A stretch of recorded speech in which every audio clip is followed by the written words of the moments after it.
तो सभी अपना हाथ उठाएंगे। किस किस को लगता है कि आप अपने जीवन में सफल होना चाहते हैं?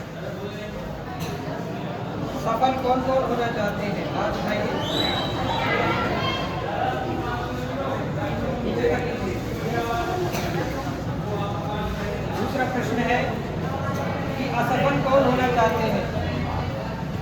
असफल कौन कौन होना चाहते हैं? हाथ उठाइए। असफल कोई नहीं होना चाहते ना। तो बात आती है कि ये सफलता और असफलता, इन बातों को हम आपके सामने क्यों कर रहे हैं? क्योंकि ये सारी चीज़ें शुरू होती हैं हमारी आदतों से। जैसी हमारी आदत होती है वैसा हमारा जीवन बनता चला जाता है। अगर हमारी आदत अच्छी होती है, सुबह जल्दी उठना, स्नान करना, पढ़ाई पर ध्यान देना, शिक्षकों का माता पिता का सम्मान करना, समय पर विद्यालय आना, सच बोलना, तो इससे हम सफलता की ओर बढ़ते जाते हैं। इसके विपरीत यदि हमारी असफलता की ओर जाने की रास्ता होता है तो हमारे गुण और कर्तव्य अलग ही प्रकार के होते हैं। तो आज हम आपके सामने आए हैं, ये आप ध्यान रखिए कि नशा व्यक्ति के जीवन में कैसे शुरू होता है। कोई व्यक्ति शुरू से ही नशेड़ी नहीं हो जाता है, धीरे धीरे नशा उसके जीवन में प्रवेश करता है। कोई भी बच्चा किसी के साथ मिलता है और संपर्क में आकर किसी ने कहा बस एक बार हमारे साथ ये कर लीजिए, एक घूंट ले लीजिए, धीरे धीरे वो जो बात है वो हमारी आदत बन जाती है, आदत हमारी ज़रूरत बन जाती है, और ज़रूरत जो है वो लत बन जाती है, और लत हमें धीरे धीरे गुलाम बना देती है। नशे कई प्रकार के होते हैं, जैसे शराब, बीड़ी, सिगरेट, गुटखा। लेकिन आज संसार और आगे बढ़ता जा रहा है, एक नई नई चुनौतियां हमारे सामने आ रही हैं। तो एक प्रकार से और एक नया नशा चल गया है, और वो नशा है मोबाइल का नशा। आप सबने देखा होगा कि हम अपने मोबाइल को जब खोलते हैं तो घंटों निकाल देते हैं उसमें ही। खोलते किसी पर्पज़ से हैं, किसी एक उद्देश्य से अपने मोबाइल को खोलते हैं, लेकिन आज उसमें जो इंटरनेट मिला है हमें, वो हमें कहाँ ले जाता है। तो सदा ध्यान रखिए, जब भी आप मोबाइल को यूज करें तो आप मोबाइल को यूज करें, मोबाइल आपको यूज ना करें। कहने का अर्थ, आपने जिस उद्देश्य से मोबाइल को निकाला है, जिस उद्देश्य से वेबसाइट को खोला है, सिर्फ उसी काम से उसको खोलें, बाकी और कोई भी हम उसमें भीतर जाते ना जाएं। गेमिंग के समय में अपना समय बर्बाद कर देते हैं, समय बर्बाद करते रहते हैं, तो आप देखिए ये भी एक प्रकार का नशा है। याद रखिए, जब कोई चीज़ के हम गुलाम बनते जाते हैं, कोई चीज़ हमें अपने बस में कर लेती है, तो हमें उस समय अपने को सावधान कर लेना चाहिए। आज ये आपका अगस्त का महीना चल रहा है, तो अगस्त के महीने में 2 दिन ऐसे आते हैं बहुत विशेष।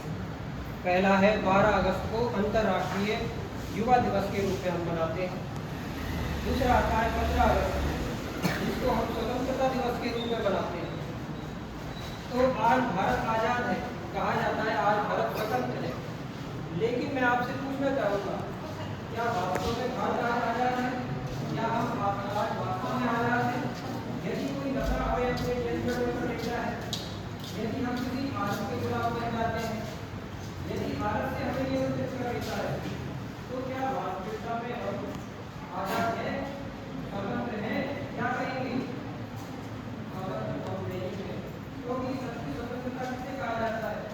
सबकी स्वतंत्रता है अपने मन के विचारों से अपने मन का मालिक बनना। ब्रह्मा कुमारी हमें सिखाती है कि जो अपने मन का मालिक बन गया, जिसने अपने मन को चलाना सीख लिया, वह कभी भी किसी नशे का गुलाम नहीं बन सकता। तो सदा याद रखिए, कभी भी किसी नशे का गुलाम नहीं बनना है, अपने मन को चलाना हमें सीखना है। तो वो कैसे होगा? ब्रह्मा कुमारी के अंदर मेडिटेशन राजयोग के द्वारा 5 सहज बातें समझाने के लिए मिली, जिन्हें हम बहुत सरल तरीके से अपने जीवन में ला सकते हैं। उनमें से पहली बात है, मैं कौन हूँ।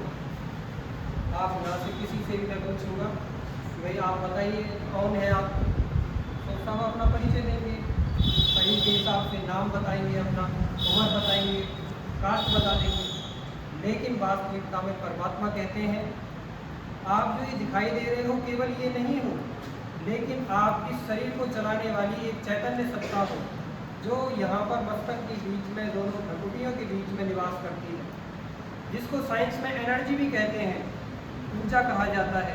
तो आप वो हो, आप परमात्मा की संतान हो। अपने को कभी भी सिर्फ शरीर समझ लेना, इससे हमारा मनोबल गिरता जाता है, और आत्मा समझने से, शक्ति समझने से, ऊर्जा समझने से हमारी शक्ति बढ़ती जाती है, आत्मिक बल बढ़ता है। दूसरी बात आती है सकारात्मक चिंतन। आज आप देखिए दिनों दिन संसार में चिंता और ये सारी चीज़ें बढ़ती जा रही हैं। ये बढ़ने का कारण क्या है कि व्यर्थ चिंतन, जो नहीं सोचना चाहिए व्यक्ति सोच ही जा रहा है, अपने को कमज़ोर करता जा रहा है। मैं ये नहीं कर सकता हूँ, मेरे से नहीं होगा, मैं तो बहुत कमज़ोर हूँ, शायद मैं नशे से मुक्त नहीं हो सकता।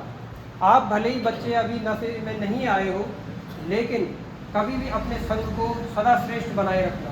तो ये दूसरी बात आती है सकारात्मक चिंतन। सकारात्मक चिंतन में हमें क्या करना है, सदा हमें अपने मन को अच्छे विचार ही देने हैं। अच्छे विचार हैं मैं शक्तिशाली हूँ, मैं श्रेष्ठ हूँ, मैं परमात्मा की संतान हूँ।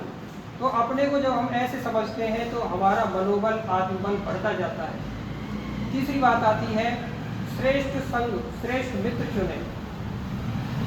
हमारे मित्र सदा ऐसे होने चाहिए जो हमें सदा उन्नति की ओर ले जाने वाले हों। हमारे में यदि कोई गंदी आदत है तो हमें छुड़ाने वाले हों। ऐसा ना हो कि हम दूसरे के संग में आकर के उनकी गंदी आदतों को अपने में ही अपना लें। कितना खराब हो जाएगा। माता पिता ने हमें यहाँ पर पढ़ने के लिए भेजा है, तो हम अपना अच्छा फोकस उस पर रखें। तो जितना फोकस रखेंगे उतना हम आगे उन्नति को पाते जाएंगे। चौथी बात आती है अपने जीवन में लक्ष्य निर्धारित कीजिए, क्योंकि जिसका लक्ष्य निर्धारित होता है वो जीवन में सफलता को जरूर प्राप्त करता है। यदि हमारा लक्ष्य निर्धारित ही नहीं है, हम क्लास में पढ़ तो रहे हैं लेकिन कोई उद्देश्य नहीं है, पास भी होना है या कितने नंबरों से पास होना है कुछ पता नहीं, बस पास हो जाएंगे, चलो कुछ ना कुछ तो मिल ही जाएंगे, बाई ब्रीस हो जाएंगे। लेकिन नहीं, सदा लक्ष्य अपना ऊंचा बनाइए, क्योंकि जितना हमारा लक्ष्य ऊंचा होगा उतने हमारे लक्षण भी ऊंचे होते जाएंगे। पांचवी बात और अंतिम बात, प्रतिदिन राजयोग ध्यान का अभ्यास कीजिए। ये क्या चीज़ है? ये है ब्रह्मा कुमारी के अंदर सिखाए जाने वाला मेडिटेशन, ध्यान, जिसके अंदर हम अपने आप को आत्मा समझते हैं, परमात्मा की संतान समझते हैं। हम उस परम पिता परमात्मा की एक अविनाशी संतान हैं। अब भले ही हम चाहे किसी भी कास्ट में हैं, हम हैं एक पिता परमात्मा की संतान। चाहे हम हिंदू धर्म में, बौद्ध धर्म में, क्रिश्चियंस में हैं, चाहे मुस्लिम में हैं, उस एक नूर की संतान है हम। तो सदा ये, जैसे आपके विद्यालय का भी नाम है, कितना सुंदर आपके विद्यालय का नाम है, सर्वोदय। सर्वोदय का अर्थ क्या होता है? जो सभी का उदय करने वाला है। तो सभी बच्चे तो पढ़ते ही हैं यहाँ पर। तो सदा याद रखिए हम उस अविनाशी पिता की संतान हैं। तो ये जब हम कनेक्शन जोड़ते हैं प्रतिदिन 5 या 10 मिनट के लिए बस, तो उससे हमारी जो सकारात्मक चिंतन है बढ़ता जाता है, मनोबल बढ़ता जाता है। अब बात आती है कि आप देखिए सब यहाँ पर पढ़ने के लिए आए हैं, तो अपने पढ़ने पर बहुत फोकस करना है। मित्रों को भी, जैसे मैंने बताया, अपने मित्र भी बहुत अच्छे बनाने हैं। अगर कोई मित्र में आपके गंदी आदत है, घर पे आपके माता पिता हैं, किसी को भी कोई ऐसी नशे की आदत लगी हुई है, कोई भी संबंध संपर्क में कहीं भी आपके ऐसा है, तो उसको भी नशे के लिए सदा प्रेरित कीजिए कि नशे से सिर्फ नुकसान ही हुआ है। आज तक आपने कभी फायदा हुआ देखा हो तो आप मुझे बताइए। धन का नुकसान होता है, शरीर का नुकसान होता है, समय भी व्यर्थ जाता है, और हमारा जो चरित्र है वो भी गिरता ही जाता है, कोई चढ़ता नहीं है उस चीज़ से। तो परमात्मा ये कहते हैं, आज ही परमात्मा ने एक बात हमें कही है, क्योंकि हम आते हैं ना तो सुबह सुबह रोज़ पढ़ते हैं हम भी, जैसे आप पढ़ते हैं ना, तो परमात्मा कहते हैं student life is the best, क्योंकि विद्यार्थी का जीवन सबसे श्रेष्ठ होता है। उसके ऊपर कोई भी प्रकार का बोझ नहीं होता है, माता पिता है आपके, उनके ऊपर कितना बोझ है। आपको पढ़ाने का बोझ है, घर को चलाने का बोझ है, संबंधों को निभाने का बोझ है, लेकिन आपके ऊपर क्या बोझ है? पढ़ाई को कभी बोझ नहीं समझना चाहिए। यदि हम अपनी पढ़ाई को बोझ समझेंगे तो फिर हम पढ़ेंगे ही कहाँ? तो फिर पढ़ाई को कभी बोझ नहीं समझना, क्योंकि पढ़ाई तो एक लाइफ, जैसे अभी कहा कि student life is the best, क्योंकि जो बड़े हो जाते हैं ना तो वो अपने बचपन के दिनों को याद करते हैं, काश हम पढ़ लेते तो बहुत ऊंच प्राप्ति कर सकते थे, लेकिन नहीं पढ़े। आज हम आपके बीच में ब्रह्मा कुमारी संस्था से आए हैं। ये संस्था सरकार के साथ मिलकर के एक महाअभियान चलाया है संस्था ने कि 6 अगस्त से 20 अगस्त तक हम सभी विद्यालयों में, महाविद्यालयों में, जो भी सोसाइटी हैं जहाँ पर लोग ज़्यादा मिलते हैं, तो वहाँ पर जा कर के नशे के लिए सभी को प्रेरित कर रहे हैं। और पूरे भारत में हम 6 तारीख से 20 तारीख तक 10 करोड़ नशा मुक्ति प्रतिज्ञा करवा रहे हैं सभी से। तो आप सभी को भी आज जो संकल्प करना है उससे अपने को ताकत भरनी है कि हम नशा कभी भी नहीं करेंगे और ना नशा करने वालों के संपर्क में आएंगे। तो सदा ध्यान रखिए